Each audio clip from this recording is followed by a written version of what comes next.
Hello everyone. We have a tamban, fried soloy tamban, guys. Look at that. Very fresh yan, guys, from the farm, from the sea. Look at that. Who wants to love this fish?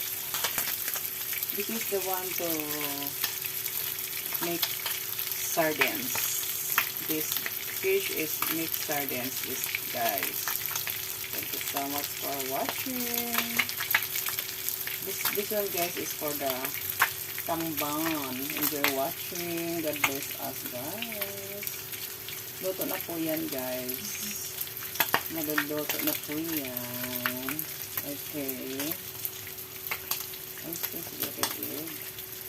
Look at that, guys. So big. Hello, everyone. Hello. I love this fish. Now, let's watch it.